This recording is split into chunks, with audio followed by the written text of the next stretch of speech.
అందరి ఆశీస్సులతో ఈరోజు శివరాత్రి రోజున భూమి పూజ అంటే వీళ్ళు కడీలు పాతారు కానీ అది తెలుస్తుంది. ఇక్కడ భూమి పూజ చేశాను. ప్రకృతికి పరమాత్మకి చాలా చాలా థ్యాంక్ యూ. ఎందుకంటే ప్రకృతిలో అందరం చచ్చే వాళ్ళమే, ప్రకృతిలో ఎవరు శాశ్వతం కాదు, భూమిలో కలిసిపోయే వాళ్ళమే. మనిషిని చూసి భూమి నవ్విందంట, భూమి నాది నాది అంటావు కానీ నీది ఏది లేదురా, ఇది నాది, నేను ఇక్కడే ఉన్నాను, ఇక్కడే ఉంటాను, నువ్వు ఎక్కడో వస్తావు ఎక్కడో చేస్తావు అని. నేను ఇదే భూమి కోసం అంటే మా పూర్వీకులు ఉన్నారు, ఇది నా అస్తిత్వం.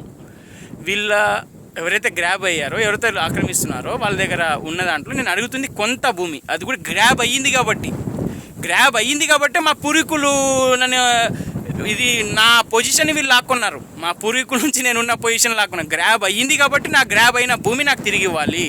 గ్రాబ్ అవ్వలేదు అంటే నాకు నా 5 ఎకరాల పొజిషన్ కూడా నేను మీకు ఇచ్చేస్తా, మీకు నేను దానం చేస్తా. ఇప్పుడు మా తాత వాళ్ళు ఎప్పుడో ఈసీ స్టార్ట్ అయినప్పుడు గ్రాబింగ్ చేసి 1983లో ఆన్లైన్ ఈసీ స్టార్ట్ అయినప్పుడు గ్రాబింగ్ చేసుకుంటూ వచ్చారు. ఇప్పుడు మీ డాక్యుమెంట్స్ వెరిఫికేషన్ చేద్దాం, క్రాస్ వెరిఫికేషన్ చేద్దాం. గ్రాబ్ అయ్యింది అని తెలిస్తే గ్రాబ్ అయినా భూమి నాకు ఇచ్చేయాలా. గ్రాబ్ అవ్వలేదని మీరు ప్రూవ్ చేస్తే నాకు నా 5 ఎకరాల పొజిషన్ నేను మీకు ఇస్తా. ఇది ఓపెన్ ఆఫర్, ఇది ఇందులో ప్రాబ్లం లేదు. ఈరోజు శివరాత్రి రోజు పూజ పెట్టుకున్నా, 27కి వస్తా.